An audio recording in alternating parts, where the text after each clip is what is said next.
dobbiamo constatare un ulteriore legame fra il Corano e la situazione orrenda che stiamo vivendo per quanto riguarda gli ostaggi israeliani ancora nelle mani di Hamas. Perché? Perché Allah parla degli ostaggi. Siamo nella Sura 8, nel capitolo 8, Al-Anfal, il bottino. Siamo nel bel mezzo di uno dei deliri di Allah, in cui sta dicendo che i musulmani devono combattere e uccidere i miscredenti, colpirli al collo, colpirli su tutte le falangi e che addirittura non possono sottrarsi a questo combattimento, altrimenti verrebbero puniti anche loro. Quando ad un certo punto, dal versetto 67 in poi, Allah parla esattamente degli ostaggi. Non si addice ad un profeta prendere prigionieri finché non avrà completamente soggiogato la terra.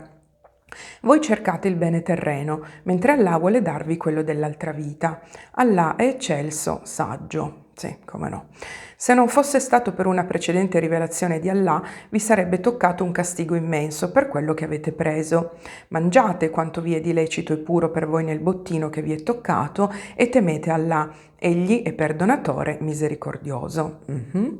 O profeta, Aia, di ai prigionieri che sono nelle vostre mani, se Allah ravvisa un bene nei cuori vostri, vi darà più di quello che vi è stato preso e vi perdonerà. Allah è perdonatore, misericordioso. E se vogliono tradirti, è Allah che già hanno tradito, ed egli li ha dati in vostro potere. Allah è saggio, sapiente. Da questi versetti noi comprendiamo soltanto che Allah sta parlando come Maradona quando era fuso come pochi, cioè parla di se stesso in terza persona singolare, e soltanto questo fattore dovrebbe farci riflettere tantissimo. Ma intuiamo anche che sta parlando di questi prigionieri di guerra, ovvero degli ostaggi. Finché però non apriamo come sempre la botola dei tafsir, non riusciamo esattamente a capire con chiarezza che cosa diavolo stia dicendo Allah in questi versetti. E quindi leggiamo che cosa dicono i commentari principali.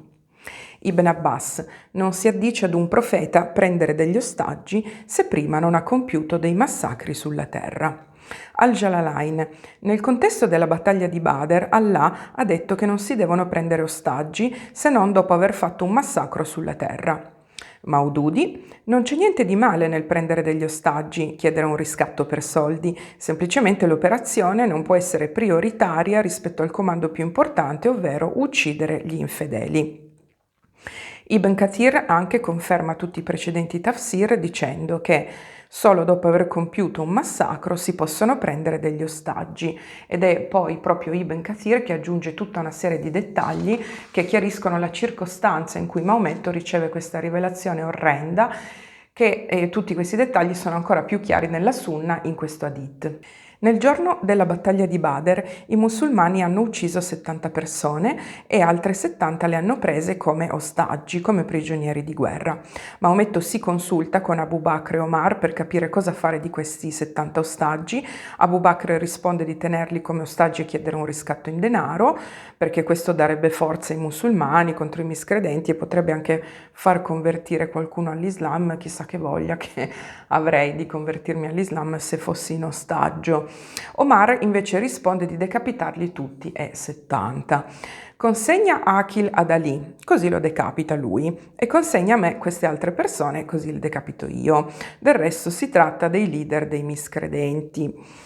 Maometto si ritrova d'accordo con Abu Bakr anche perché gli conviene seguire i suoi consigli, giacché è l'unico che ha dei soldi, mentre Maometto fa il ladro e tutti gli altri fanno i ladri e non hanno mai lavorato, e a questo punto la consultazione si conclude con Maometto che decide di tenere gli ostaggi, di non decapitarli e di chiedere dei soldi come riscatto per la liberazione di questi ostaggi, di questi prigionieri di guerra.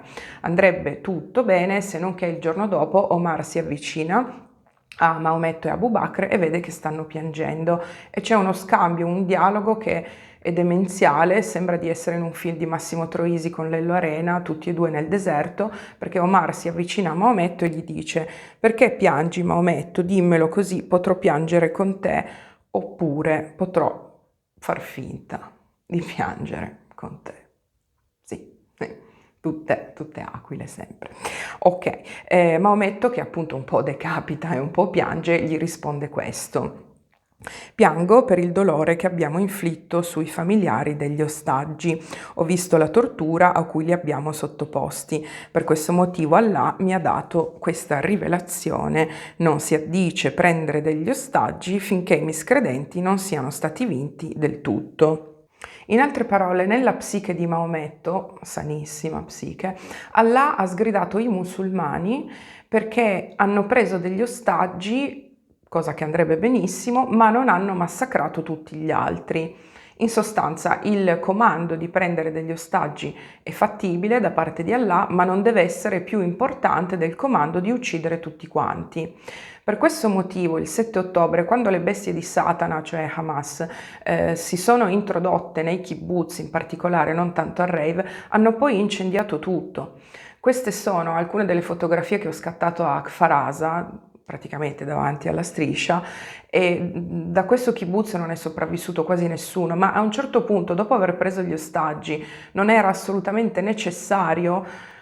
Ora io faccio un po' fatica a immedesimarmi in un terrorista, ma si capisce perfettamente quando si è lì e quando si osservano queste immagini che tante persone sono state uccise, arse vive, perché erano già nel rifugio alle 6:30, alle 7 del mattino, dopodiché sono arrivati i terroristi, hanno lanciato granate, hanno usato colpi di artiglieria pesante, fucili, Kalashnikov, e sono riusciti a prenderli che praticamente gli israeliani erano già in trappola perché erano dentro i rifugi.